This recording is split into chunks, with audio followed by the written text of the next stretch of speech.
আব্দুল্লাহ কুরআনিয়া নুরানি হাফিজিয়া ও cadet মাদ্রাসার উদ্যোগে আয়োজিত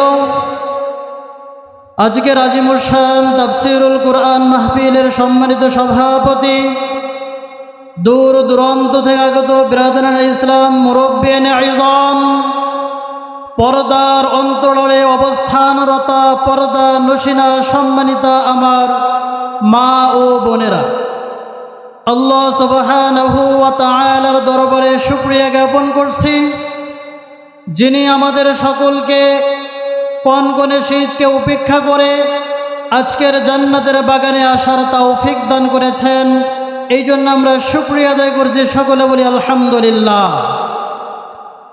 রাসূল পাক সাল্লাল্লাহু আলাইহি ওয়াসাল্লামের রওজা মুবারকে সংক্ষিপ্ত আকারে দরুদ প্রেরণ করছি, সকলে বলি সাল্লাল্লাহু আলাইহি ওয়াসাল্লাম। সম্মানিত হাজিরিন, ইসলামের শুরু লগ্ন থেকে নিয়ে এই সময় পর্যন্ত ইসলামের মুসলমানের সবচাইতে বড় ক্ষতি সাধন করেছেন মুনাফিকরা।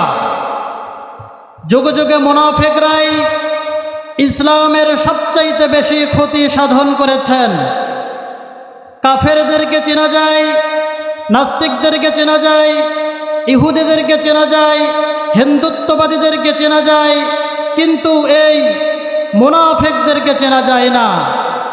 আর এই শ্রেণীর লোকদেরকে চেনা যায় না বিধায় তারা যুগে যুগে ইসলাম, মুসলমান, এই দিন ইসলামের তারা চরম শত্রুতা পোষণ করেছেন, শত্রুতা হয়ে দাঁড়িয়েছেন।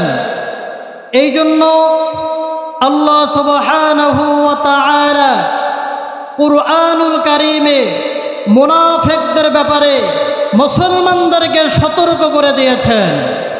সম্মানিত হাজিরিন, ফর এক্সাম্পল আমি আপনাদেরকে জানিয়ে দিতে চাই,